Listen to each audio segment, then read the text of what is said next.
This week on Q&A, editorial cartoonist Michael Ramirez. Mr. Ramirez, a two-time Pulitzer Prize winner, talks about his book, Give Me Liberty, or Give Me Obamacare.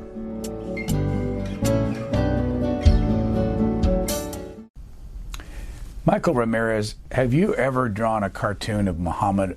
And if you haven't, would you? You know, I haven't. And I probably wouldn't, to be honest with you. You know, I don't do humorous cartoons for the sake of humor in the same way that I don't do controversial cartoons just for the sake of controversy. The point of editorial cartooning is to try to reach a message to the audience that won't be overshadowed by the controversy surrounding it.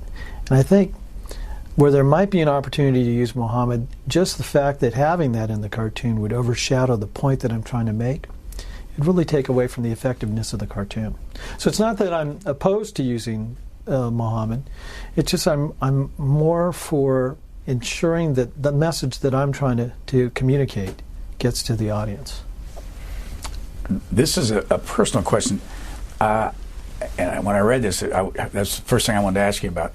And we'll talk about your book, of course. But are you really the brother to two sisters that are medical doctors and two brothers that are medical doctors? I am. In fact, when you add their spouses, we have like 9 people that are closely related that are all doctors. In fact, you know, Brian, the only way I can get to show up at family reunions is I say, well, you know, I deal with politicians and I deal with Congress. I'm sort of like a proctologist. And then they sort of let me into the family reunion. But go back to the 2 sisters and 2 brothers that are medical doctors, and how many of their spouses? Well, we've got my older brother is a fertility specialist. His wife is not a doctor. She's the only one. All the other ones are doctors. And then my grandmother and my grandfather were both in the medical profession. My grandfather was a physician in Japan. My grandmother was a pharmacist. Your mother and father? Not.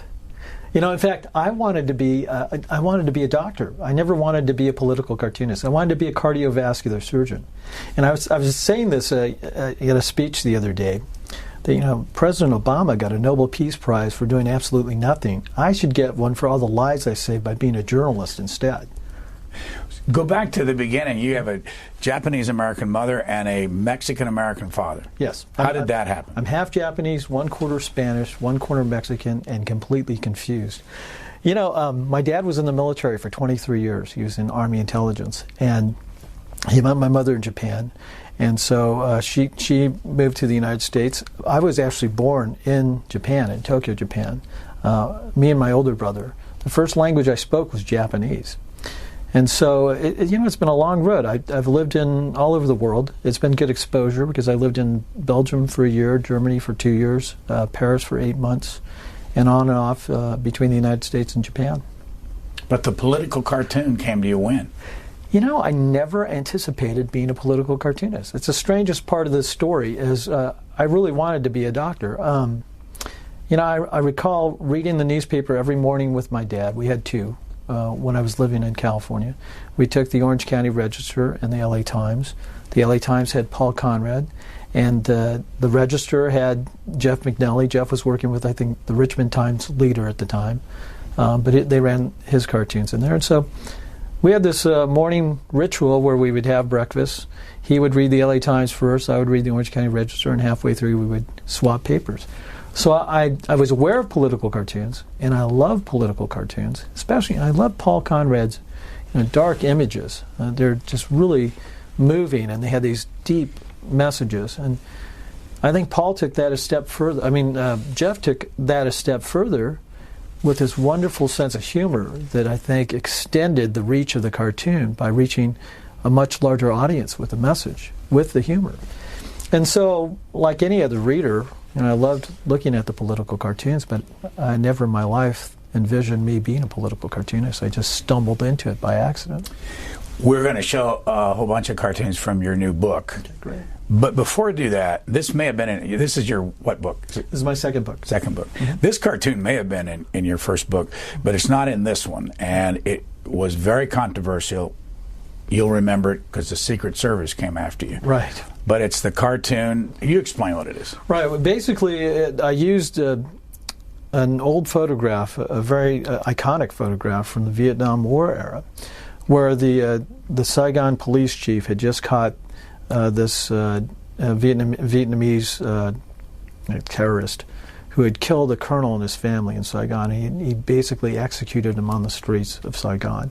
I used that iconic image to portray George W. Bush being assassinated by politics during the advent of the first Iraq of the Iraq War. I mean, and that image itself somehow got communicated to the Secret Service that I was advocating assassinating the president or something like that. But honestly, I don't think I ever really was investigated initially. I think what happened was, now Drudge led a headline that said political cartoonist being investigated by the Secret Service. And boy, when I got into the office at the LA Times, we were inundated with calls wanting to interview, this conservative cartoonist being investigated by a conservative administration. But I had really not been contacted by anybody in the Secret Service. In fact, at the LA Times, the general rule was all you have to do is call and start cussing, and they would automatically forward you to my phone. And I had not really received any phone calls before this story broke. And then, as it turned out, the LA branch of the Secret Service did end up contacting me, but it was only because we had this big publicity about me being contacted by the Secret Service, and I think they felt left out. And so I got a call in the middle of the day after numerous calls, and this guy said, I'm with the Secret Service, I'd like to see you. And I said, well, you'll have to get in line. How do I know you're with the Secret Service? And he said, well, I've got dark sunglasses, a black suit, and a black tie. And I said, well, by all means, that proves it. Come on down. And I thought it was a crank call. And then 15 minutes later, my secretary said, Mr. Ramirez, the Secret Service is here to see you. And of course, I was willing to go down and see him. I couldn't remember of any counterfeiting that I'd done lately, anyways. And the LA Times dispatched their lawyers, a team of lawyers down there, and they promptly escorted him out of the building because we didn't want to set the precedent of having a journalist being interviewed by the Secret Service. Well, that particular scene, we have 18 seconds of video. It was shot originally by Eddie Adams, the AP photographer, and also somebody for NBC. Let's watch this 18 seconds to show how graphic this is. Yes.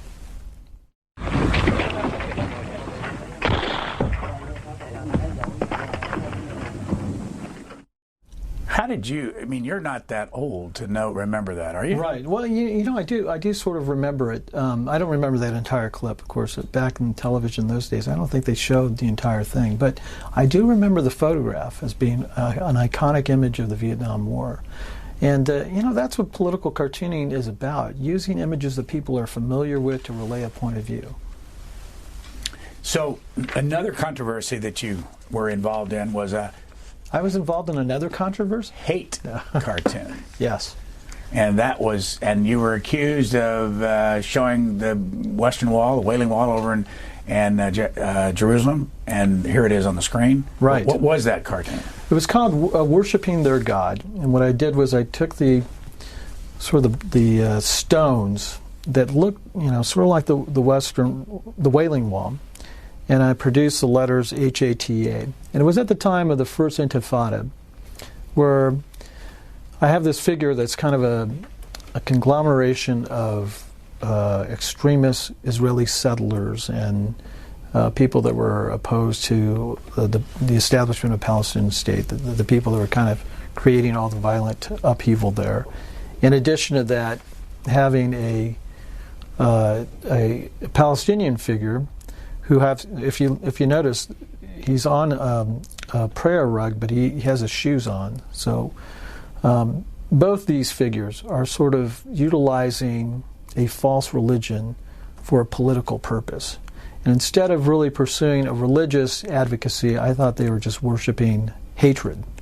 And so this cartoon, when it appeared, I actually got numerous complaints from both sides. Both the Jewish groups were upset that I'd used the Wailing Wall figure, and the Palestinian groups were mad at me because I was accusing them of hatred. So it just proves that once again I am an equal opportunity offender. When was the first time an editor, and you were syndicated, so how many different papers are you syndicated now? But about 540 papers around the world, so I get hate mail in all languages right now. When was the first time an editor said, I'm not going to run that? You know, I've only had one incident in my entire career. It was with my editor, Angus McCarran. Lionel Linder was the editor of the Memphis Commercial Appeal, and he's the one who brought me over to Memphis, where I won my first Pulitzer. And you were there 7 years? I was there 7 years. And Lionel was killed in an awful accident on New Year's Eve day, and Angus McCarran took over from him. Angus was the editor of the Pittsburgh paper, and the rumor was thick that Angus was very, very liberal and Lionel was very conservative. That I was going to be one of the first people to go because you're conservative. Because I'm very conservative. In fact, we had civic leaders lining up in his office for 3 days straight, telling Angus to fire me. And so we had a pretty terrible beginning. In fact, he kicked me out of one of the editorial meetings because I like engaging in the editorial meetings. And on the third day that he was there, on a Wednesday, the topic was on welfare reform. And they were trying to advocate working in order to get welfare. So I did this cartoon where I had this Uncle Sam figure lying in an alley, holding a cardboard sign that said, "We'll work for food," and he's looking at the headline on Workfare, and he's turning to the bum next to him and he's saying, "You mean they actually want me to work?" Which was a totally legitimate cartoon. Well, Angus canned it. And so I went up to Angus and I said, this is a legitimate cartoon. I think it ought to run. And he said, well, it's not going to run in this paper. And I said, well, I'm going to send it to my syndicate and it's going to run in all my other papers. And he said, fine, but it's not going to run in this paper. He used more explicit language than that. And so I called up my accountant and I said, we better get everything together. I think I'm probably leaving. And I demanded a meeting with Angus on that Friday and went into his office. And I said, look, you've got 5 illustrators in this newspaper that are better artists than I am. If you want them to draw what you want in the newspaper, then I think you ought to hire them and let them do your political cartoons. I'm an editorial cartoonist. My job is to think of these profound images, break them down into something that's very easy to present to an audience and understand, and give my point of view, and it has my name on it. If you want to put your name on the cartoon, by all means do it. But I'm an editorial cartoonist, and I'm not going to draw your cartoons. I'm going to draw the best cartoons that I can. You give me the freedom to do what I do best. I will research these cartoons. I will substantiate them. I will do great editorial cartoons. I'll win you a Pulitzer Prize. But I'm not going to draw your cartoons. And if you're going to fire me, I want you to fire me right now. And Angus laughed at me. And he said, no, you can just do whatever you want. And from that moment on, we got along great. And he gave me the complete freedom to do whatever I want. But that was the only incident where I had a cartoon killed. How long were you at the LA Times? I was at the LA Times for about 7.5 years. And what happened there? I think there was just a mutual parting of ways. They're looking for ways to cut costs. Philosophically, it was never a very good fit, I don't think. And we had talked about Paul Conrad, my predecessor. And Paul and I are probably as diametrically opposed philosophically as two people can be. But, and you know what, Brian, they actually wanted to limit the number of cartoons that I did every week. In fact, I had to negotiate upwards to try to do more cartoons. And so, there was a huge transition between publishers, and I worked for the publisher. And as the publishers came and went, I think the familiarity between me and the publishers left as well. And then there just came a point where they're looking at cost cuts. They wanted to change. I'm not sure they ever embraced my philosophy. It's probably the only job that I had outside of military service where I had to put on Kevlar and a helmet to walk through the newsroom. We'll talk about your new job at Investors Business Daily. Not new, but I mean where you are now. Yeah. But let's look at some of your cartoons from this book. Okay. This book is called Give Me Liberty or Give Me Obamacare. Right. Why the title? Well, because they wouldn't let me put an illustrated guide to impeachment. But I think when I look at this Obama administration and the things they've done, this massive expansion of government, We have $128 trillion in unfunded liabilities when it comes to entitlements. We have 15 million more Americans that are on government aid. I think more than anything, that sort of is the onus of what this administration represents to me as a political cartoonist. A big government progressive regime, unlawful regime. And what I'm proud about in this book is it really makes the case on all the things that they've done wrong. And past history is a good way to provide for the future. We're getting into another presidential election cycle. I'm hoping that this will spark the initiative for people who want real change to get back to our constitutional foundation government, to enact them, to get involved in the process, because that's what political cartoons are. We're the catalyst for thought. And to educate progressives who haven't seen clearly what the consequences of these disastrous policies have been. By the way, for folks that don't know your politics, one of the introductions in your book is from Dick Cheney, and the afterword is from Rush Limbaugh, right. So there's no question where you are. Right. But I want to show a cartoon. This one is from 2008, and it's headlined there, the 47 million uninsured. Right. And for those that can't see it, the first figure says, I can afford it, but I don't want it. And then there are 18 million underneath that person. I'm 18 to 25 years old, and I'm indestructible. There are 8.4 million at the time. I'm illegal, and I'm not here. I have 12.6 million. I'm in between jobs and only temporarily uninsured, 9.4 million. I'm covered, but my parents have not signed me up yet, 8 million. And I'm eligible for government health programs, but have not signed up, 3.5 million. And then you have a little asterisk, adds up to more because some categories overlap. Right. And this is the sad consequence of what I think the media not doing its job. It's sad when a political cartoonist has to point out the factual basis of a relevant debate.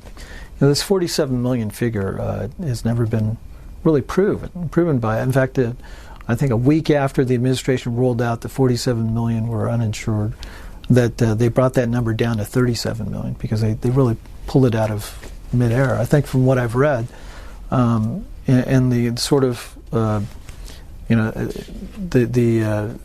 investigations that were done at the time, I think we were talking about 4% people that were uninsured at the time. Here's another one from 2008, and you'll see it there's a woman standing there with an amateur over her head, and she says, I love Cornhuskers, and then you have two women senators walking by. What's that? Well, no, they're not two women senators. Oh, I know, that's right, yes. That's right. And Ben Nelson's saying amateurs, and the prostitutes are saying senators. And this was really on Obamacare, and the kind of gift making and trading that was done to convince these senators to go along with this program. They basically had to bribe and use chicanery in the process, change the rules to enact Obamacare. And so that cartoon really points that out. Here's one from 2010. Tell us about the Mad Hatter. Well, the Mad Hatter is Nancy Pelosi, and she's saying you have to pass this bill so that you can find out what's in it. And this is the most ethical Congress ever.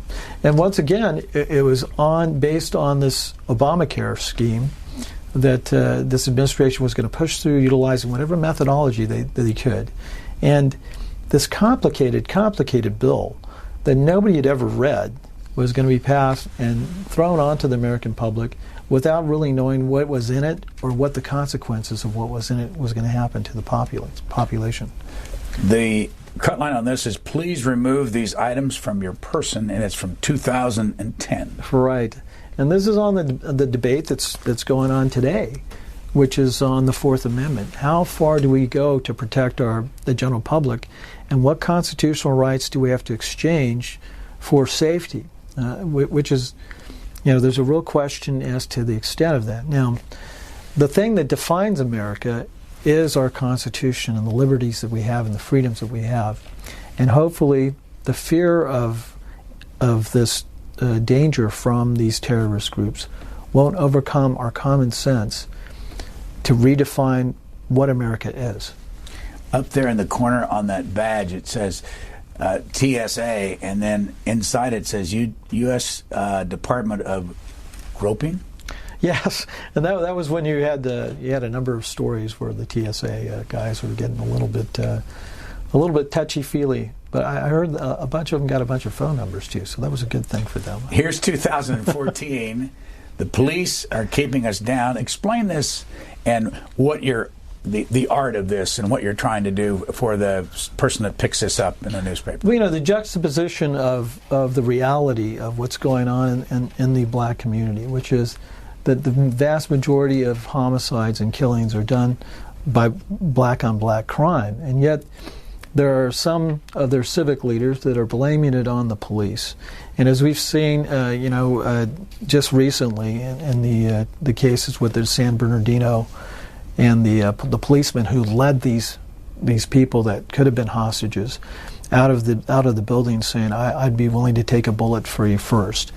The police really have a terrible job keeping us secure, and it's just made harder by this movement that is blaming them for the irresponsible behavior of other people. Now, in certain circumstances, obviously, the police ought to be condemned for their overzealousness or the horrendous things that have happened. But in the vast majority of the circumstances, they're there to keep us safe. People should be reminded of that. Here's 2012, and it says the cut line is "A Darkness Rising." Yes. And explain this one. Now, this one was this is really directed toward a new generation of folks that are being brought up in a different way than perhaps you and I were, where we had a family unit. There was a cohesion.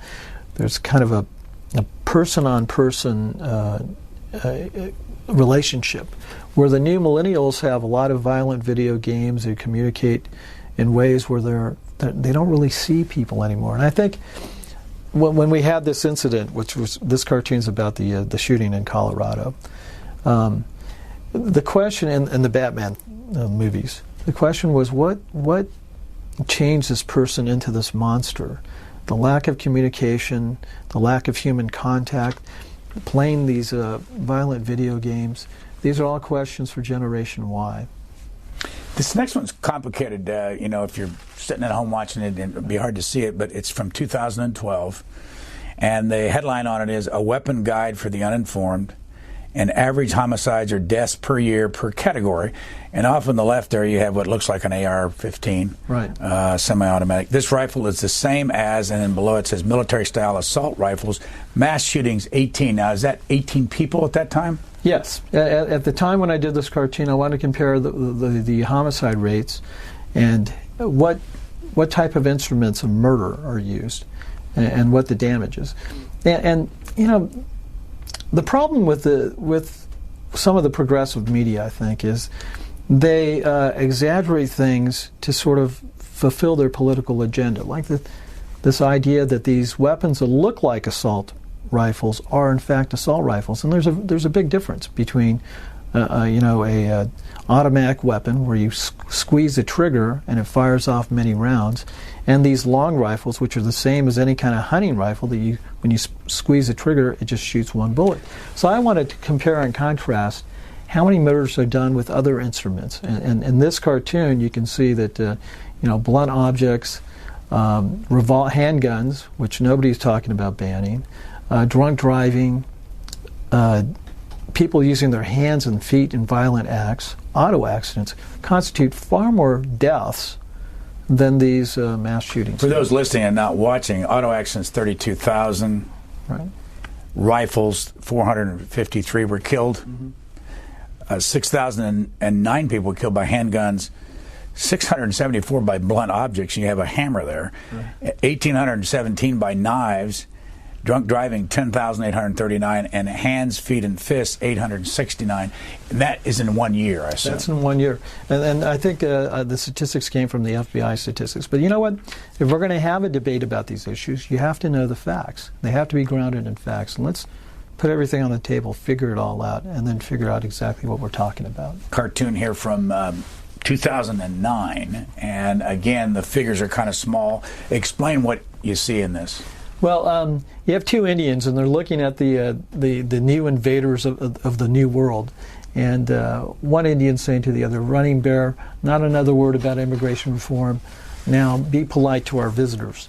And of course the motivation behind this is on immigration and how the Indians probably didn't worry about immigration back then, and therefore now you see who's dominating the new world. It's kind of a tongue-in-cheek play on what's going on in immigration.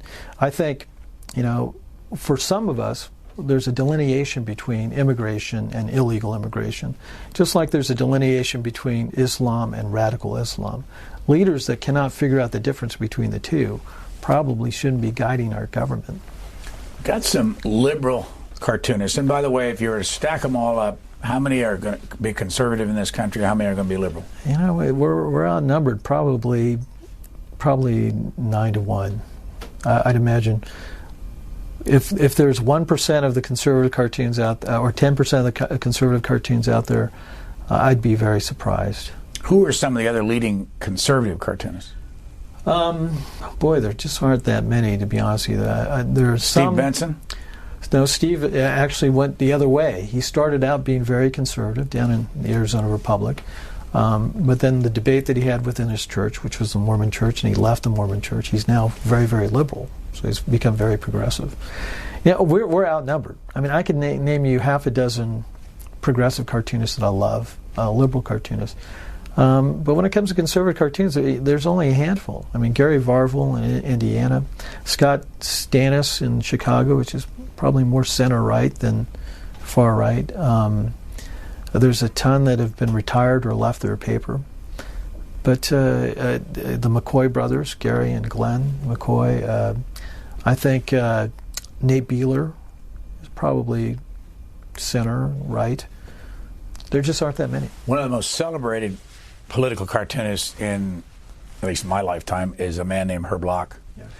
And they did a documentary of him at HBO.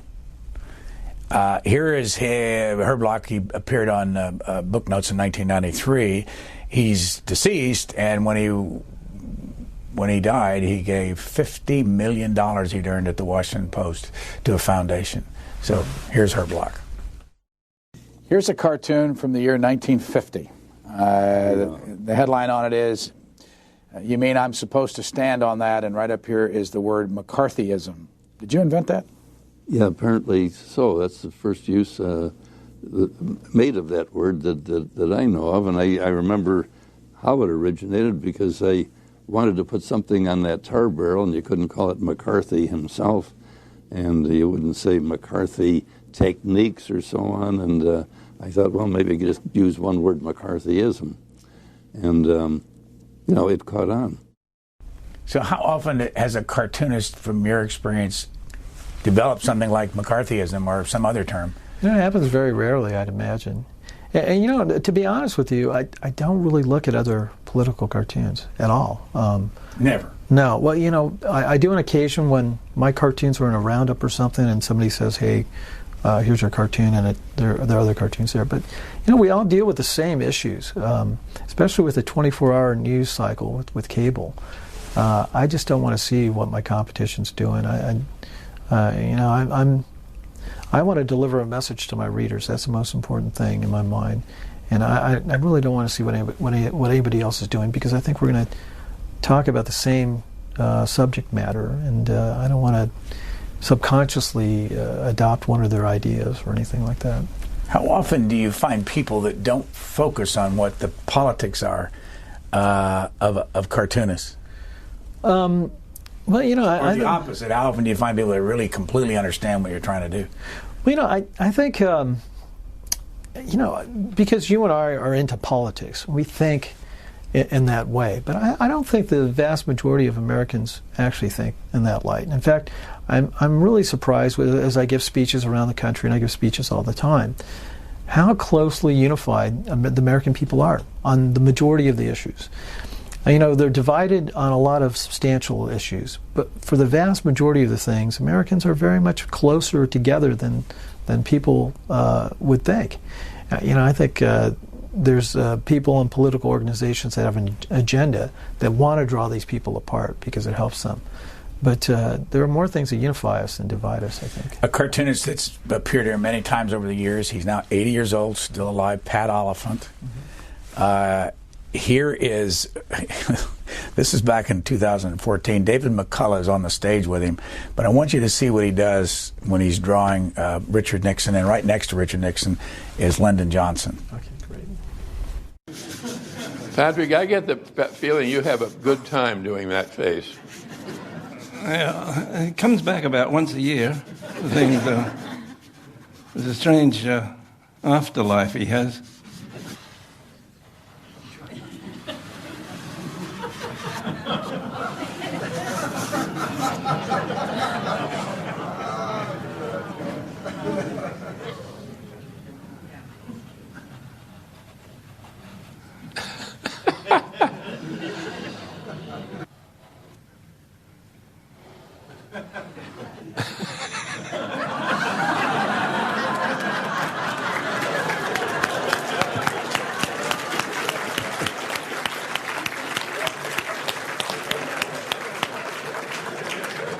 I didn't know he was left-handed. So, when you were growing up, what cartoonists, besides Paul Conrad at the LA Times and others that you mentioned, did you pay any attention to? And what about the drawing part of this? You have, I'm going to show one in a minute where you have a certain way that you draw. How would you explain the differences? My influences were whatever was running in the newspaper and the people that I liked the best. Pat Oliphant was one of them. I think Pat is just a phenomenal political cartoonist. And you know what? I can appreciate the art form itself and what it's meant to be, which is a mechanism to influence people, regardless of what political party you're affiliated with or broad philosophy that you're affiliated with. And Pat does it better than most anyone I know.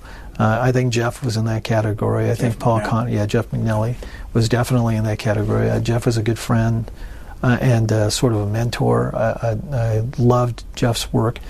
He added an element of humor that I think was a great tool in expanding the audience of a political cartoon, which is something that I try to utilize in my cartoons itself. And then Paul Conrad, of course, because just the dark, foreboding images that he had, but they would reach you and touch you. I think that's what good, effective political cartooning is all about. I kind of view political cartooning almost like advertising on television.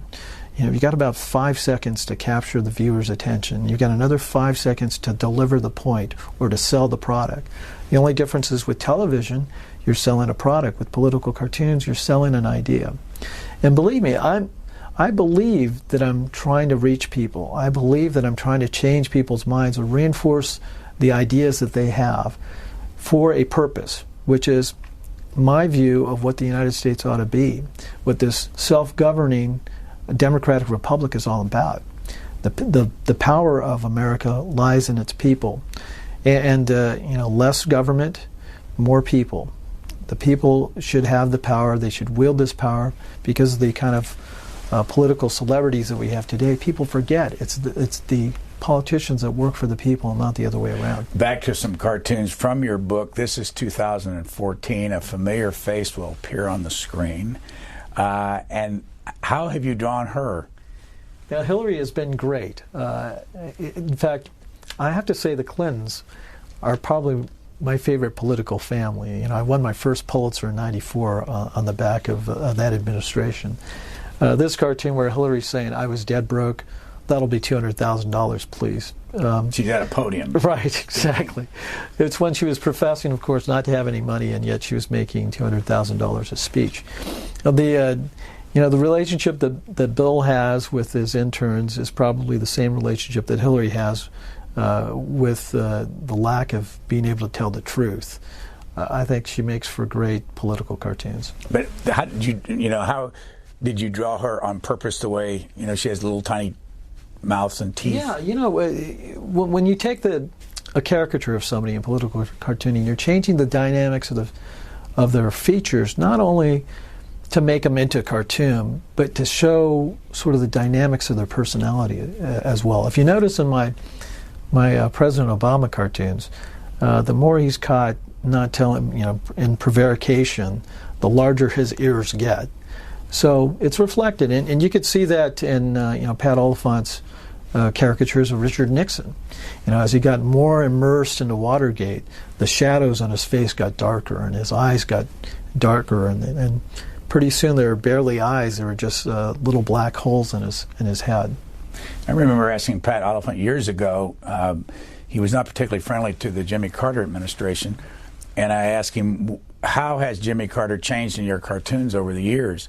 And he had a very simple answer. He said he's gotten smaller. Yeah. And at the end of that administration, he was tiny and in the corner. Right, and that, there's a perfect device. The one thing that we have over our journalist colleagues is we have exaggeration. We get to create our own world, and the dynamic of that world reflects on what we're trying to say with the personalities. When did you go color? I went color when I first started at IBD, when I left the LA Times. Investors Business Daily. Yeah, Investors Business Daily, which, because I'm a capitalist pig, I have to say it's the best editorial page in the country. And you write some. Well, I do write some. I get to co-manage the editorial page there. It's been an expansion of my duties, and frankly, we have great writers there. The one thing I love about our editorial page is we're not afraid to tell the truth. People are giving praise to Donald Trump for his bluntness, but I've been doing that in my entire career as a political cartoonist. And we do that on the pages of Investors Business Daily because we want people to have the facts out there and then decide for themselves how they feel about it. And you're located where? We're located in Los Angeles, but we have offices all over in New York and D.C., and I think our new printing plant's going to be in Texas, actually. I've seen, last estimate I saw, about 156,000 daily circulation. Is that hard copy? Yeah, that's strictly print. Yeah. How much do you go digital? Well, I don't know what the numbers are, to be honest with you, but we've rapidly expanded digitally. In fact, that's sort of the emphasis of our newspaper now, because we're reaching so many more people that way. Here's a cartoon, and it looks like you're cutting both sides. I mean, there's Erskine Bowles is in on the left, and Alan Simpson, the senator, in the middle. The Bowles-Simpson-Bowles commission, and then you have a little tiny kid over at the right with his formula there, his milk bottle, saying "cut spending." Right. Remember, they convened this debt commission, and I don't know how many millions of dollars they spent in putting this debt commission to figure out the solution to this now $18 trillion national debt that we have, and Bolskin saying it's very difficult, Alan saying it's very complicated, and the little baby saying just cut spending. It's amazing when you look back at our budgets. The last time that George W. Bush was president, and we had a Democratic majority in the House and the Congress, and he was roundly criticized for overspending, which was right. I mean, I did cartoons against that as well, but I was looking back at that number in the last year when you had that configuration, and the deficit was $160 billion with a B. 7 years later, at the apex of the Obama administration, where they had a Democratic majority in the House and the Senate, that deficit rose to $1.3 trillion. That's not even to mention the growth in those 7 years of how much federal spending increased during that period of time. I mean, I think at the time it was like $2.4 trillion was a federal outlay, and then it was almost $3 trillion, if not over $3 trillion within 7 years. Population growth was like 4%. How big does this government have to be, really? And when you read these endless stories about the duplication of services, Obamacare has basically become an expansion of Medicaid, and it's costing taxpayers a huge fortune, and yet they're not receiving better services. With me, it's about having a smaller and more efficient government, and the realization that we have a finite amount of capital out there, and you can divide it a couple ways. You can either give it to the people that innovate and they create jobs, and they use a dynamic economy to grow, or you could give it to bureaucrats that do nothing but shuffle paper and are inefficient in what they do. A cartoonist is deceased. We did an interview with him in 2008, who is probably as far left as you are right. I want to know what you think of this. He's talking about he was not the same kind of a. You saw him mostly in magazines like The New Yorker, and then I think he also drew for the New York Review of Books. But anyway, it's David Levine. Several drawings of Henry Kissinger. I understand one of them was rejected by a publication? No, by all other than one publication, that is The Nation. In fact, The Nation was known as among cartoonists that, if you really had to try something or you wanted something that would be loaded in political terms, this was the place to go. And sure enough, they printed Kissinger having sex with the globe being the head of a woman. And it was to suggest that sexually this guy he's screwing the world. What do you think? Would you do something like that? No, yeah. IBD is a family newspaper, so I think there's limitations to what we do, and I want to reach as large of an audience as possible. But and I haven't seen a whole lot of what David has done, and mostly he does caricatures. Yeah. But they're really beautifully rendered. I mean, I really love them. I am a hard right winger, I guess you could say, very conservative. But I'm looking at these issues on their merits, and it's not about personalities. And I'm an equal opportunity offender, but it's about when you make these drawings, how will it translate out to the audience, and how many people can I reach? And I think if you do something too crass, it's going to be limited. Now, of course, you could get controversy about it, but the controversy itself isn't always good. Sometimes it overshadows the point you're trying to make. And sometimes the hardest decision for an editorial cartoonist is really not running a cartoon. For instance, there's a period when Johnny Cochran died. I thought of this great cartoon. The first image I thought of was Johnny Cochran in heaven. And of course, Johnny had gotten O.J. Simpson off on a murder charge. And so he's at the gates of heaven, and St. Peter's saying, "I'm sorry, Johnny, if the halo don't fit, we don't admit." It was a natural idea. But, upon investigating who Johnny Cochran was, seeing all the things that he had done, he was a very generous person, involved in very charitable activities. I couldn't define the man by one single action. So, with political cartoons, it's almost just as important to decide what not to draw as it is what to draw. Here from 2012, the cut line is, "And there is plenty more where that came from." We'll see it in a second. What's this? Right. This is on turning corn into ethanol. One of the byproducts of that, and we could go into the details of the inefficiency of using corn, basically corn-based fuel, because it takes so much farmland to create it. What they didn't realize was in doing this, you also limited the supply of food out there for third world countries, and that they were making the cost of corn actually rise because they were utilizing corn for ethanol. And so I decided to juxtapose that to the conditions that are going on in the third world, where corn is a very, very important element for them to survive, and yet we're doing it because we want to push this movement toward toward alternative fuels, even when it's inefficient in its creation. So I was just showing the side effect of that. I read an account in your University of California at Irvine alma mater publication that you used to have Bill Clinton, an imitation of Bill Clinton, on your telephone answering service. Yeah. One of my dearest friends is Paul Shanklin, who does the voice impersonations on the Rush Limbaugh show. In fact, I discovered Paul, of all places, in Memphis, Tennessee. And I was invited to play golf, and I have to tell you, I surf because I'm from California, and the surfing in Memphis stinks. So I had to find an alternative to the this. Mississippi River. Right. And so a friend of mine invited me to go play golf with a couple of his friends. And it was the first time I'd ever played golf.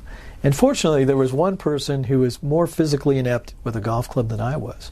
And so I was leaning down to putt, and then all of a sudden I heard Ronald Reagan coaching me on this putt, and it was Paul.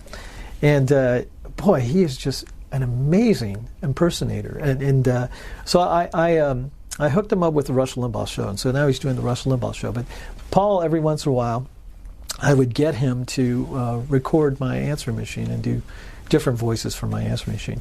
Now, I made the mistake once of giving him my code for the answering machine, and I actually had to get rid of that answering machine because he would in the middle of the night change my messages, and that created all kinds of problems. In fact, on Sundays when I was doing USA Today for Mondays, Paul and I would get together and we would talk about parodies and skits for his songs, his song parodies. And then when I'm starting to draw my cartoon, I become focused and I just ignore everything. And unbeknownst to me, Paul would answer my telephone as me.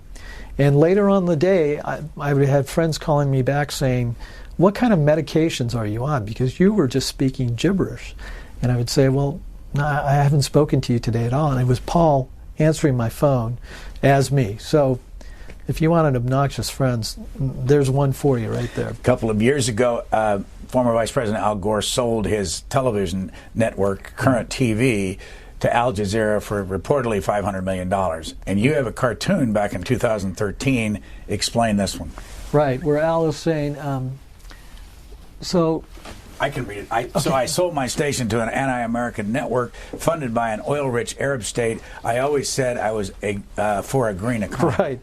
It was kind of ironic that Al Gore, who was supposedly for the green movement, turned out to be more of a capitalist than an environmentalist in this circumstance. In fact, I almost openly wept when Al Gore didn't win the presidency, because I think that would have been a fine thing for editorial cartooning. The next cartoon is from 2014, and it's very complicated. It says on there, it starts out with global cooling with a line through it. It's on a blackboard. Global warming, a line through it. Climate change, a line through it, and then climate disruption underlined. Well, explain this one. Well, this is the rebranding of the global, or I should say the climate movement. First they were called global cooling back in the 70s. Now they're called global warming. But then the Earth hasn't warmed for the last 15 and 20 years, so now they have to change it to climate change. And now that wasn't good enough because people were making fun of that, so they wanted to change it to climate disruption. And then the little kid is writing on the bottom corner of the chalkboard, it's called weather. And on the other side, you write, you got to see this up close, so you have to buy your book. Yes, exactly. It says the climate is warmer, and that's crossed out, and below it says cooler for now. Right, because actually the climate has been pretty constant for the last 15 years. One thing I do like about that cartoon, you're going to have to buy the book to see it. So if you look very carefully on the very top, it says E equals MC Hammer. Yes, I saw that. This is one from 2009. Speaking of slavery, explain this one. Oh, yeah. This was on a government that has taken on the role of being sort of the nanny state, saying that, stop your whining, we'll provide for you, just do what we ask. And if you do exactly what we ask, we might even provide you with some health care.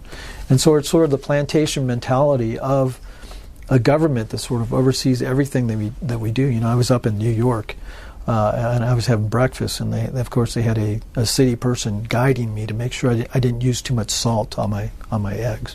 2011, this cartoon, it's rather stark. Mm-hmm. What are you saying here? Here, I think when you think about Clarence Thomas, there's a lot of criticism with Clarence Thomas, and I'm just going to use him as one example. I love Clarence Thomas. Some of his writings are just amazingly in-depth analysis of everything, and yet they criticize him because he never asked questions during the Supreme Court hearings. But it seems to me that when you look at these conservative blacks, these conservative African Americans that ought to be models for the communities, the mainstream media sort of negated who they are, or their members within political organizations. They're negating who they are because by virtue of what their skin color is. I'm half Spanish, 1/4 Spanish, 1/4 Mexican, half Japanese, completely confused. I think in the 21st century, we ought to move beyond this kind of idiotic idea that race ought to be a determiner for anything. I've got, we've discussed before, I've got 2 brothers and 2 sisters, and they're all extremely intelligent, kind people, the exact opposite of me. Yeah, we come from the same genetic material. I think at some point we're going to have to discover that we need to move beyond these kind of Let me issues. go back to that cartoon just for a second and tell you, and some people listen to this program, I want you to explain what they're looking at. So what they're looking at is back in the 50s, they discriminated against blacks by having refrigerated water for the whites, and then having these kind of very poor water delivery for the blacks. I'm saying that there are certain political people within the political hemisphere that have done the same thing to conservative blacks. That kind of discrimination is going on today. And the kind of things that they're allowed to say about people like Clarence Thomas, like Ben Carson, I think is horrible. You might find this interesting. This is, and I'm not sure I'm going to pronounce it right, his name is Borzu Doragi, former LA Times Baghdad bureau chief. Back in 2007, talking about an Iraqi cartoonist. Watch this. This is a very poignant one by Hudar Humayr, and it just shows a scene where a U.S. soldier is aiming a gun at an Iraqi guy, and then you have Uncle Sam drawing a portrait of this scene, but instead of a gun, he's handing the flower to the Iraqi guy. I asked Hudar Humayr whether he thought that this sort of cartoon was inflammatory, whether it might cause too much trouble, and he sort of laughed at me, and he said, I go online and I check out the American cartoonists, and the stuff they have about Bush and U.S. foreign policy and American domestic and international politics is far more critical and far more nasty than anything I've ever drawn. What do you think? It kind of reminds me of there were a bunch of us that got to visit with Ronald Reagan in the Rose Garden when he was president. He had this wonderful joke where he said the difference between the United States and the Soviet Union is in the United States political cartoonists can draw political cartoons on the President of the United States. In the Soviet Union, the political cartoonists have to draw political cartoons on the President of the United States. That's the one thing that we have here that's so amazing about this country, is the freedom of speech and the freedom of information, that you can effectively criticize those people that run the government. It really differentiates between who we are and what other countries are. A bunch of us went down to Cuba, in Havana, Cuba, and I had gotten the opportunity to talk to the information minister. And so I asked him about questions about, the Brothers in Arms flight that was shot in international airspace, about the journalists that had been arrested, about the people that were handing out petitions simply to even talk about democracy that were arrested. And he refused to answer any of those questions. And so I said, well, let me ask you just one last question.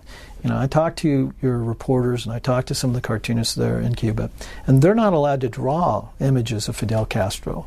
They cannot draw images of Che Guevara. And in America, we believe that the country that cannot make fun of its leaders is usually a country that's imprisoned by its leaders. So I'm going to ask you this one question. What's your favorite Fidel Castro joke? And his face just went white, and little beads of sweat gathered on his forehead. And he finally said, I don't know one, but I'll tell you one later. That's the difference between the United States and this freedom that so many people have sacrificed for to ensure. We have boys, men and women out there that are fighting to guarantee our liberty and our freedom. This freedom that we take for granted. I don't think any editorial cartoonist ought to.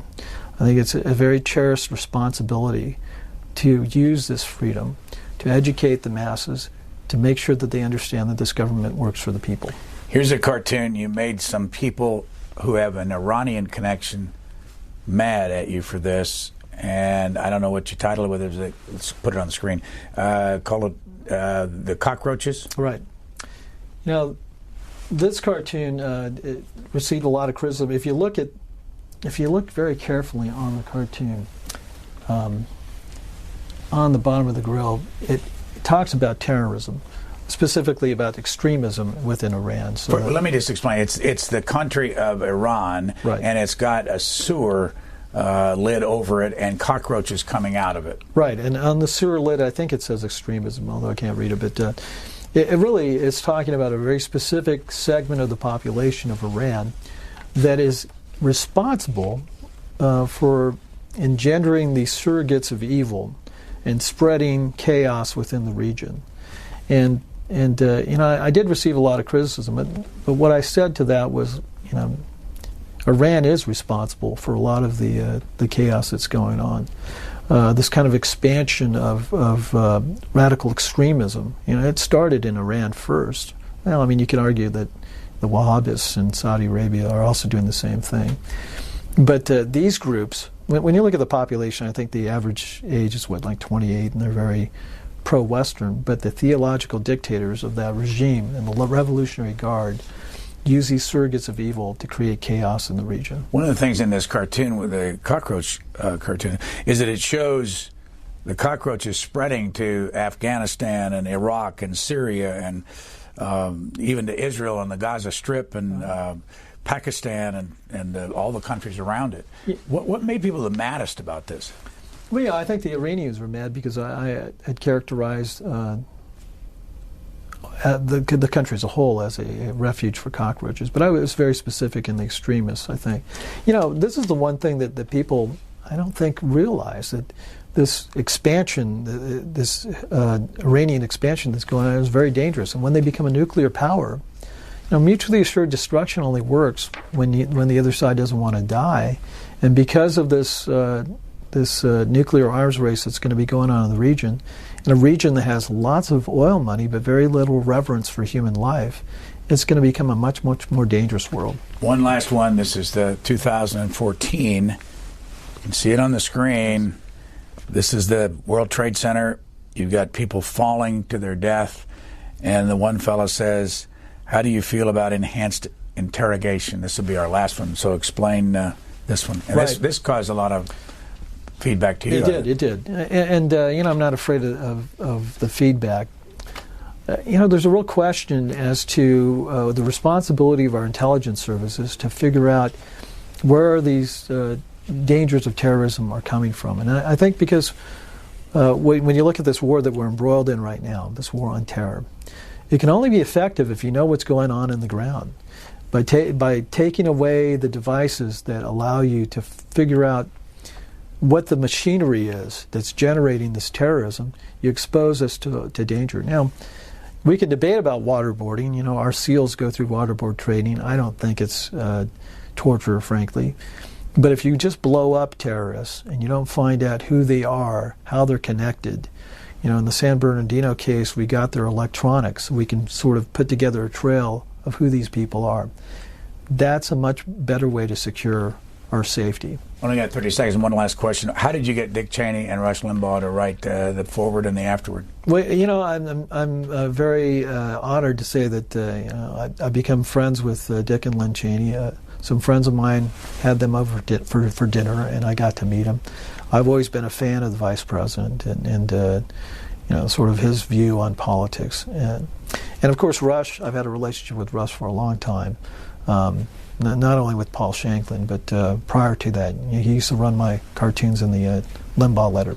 Besides buying this book for $28, where can people see you on a regular basis besides Investors Business Daily? Well, if you go to the website, www.investors.com/cartoons, you'll see my cartoons every single day. You can get me at Twitter at Ramirez Tunes, and on Facebook at Michael Ramirez _political cartoonist. The name of the book is Give Me Liberty or Give Me Obamacare. Michael Ramirez, thank you very much for joining us. It's a real pleasure to be here.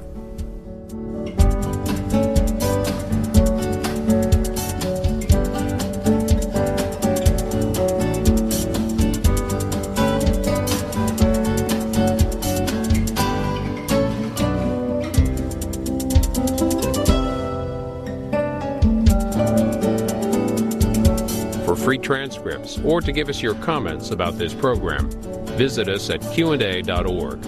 Q&A programs are also available as C-SPAN podcasts.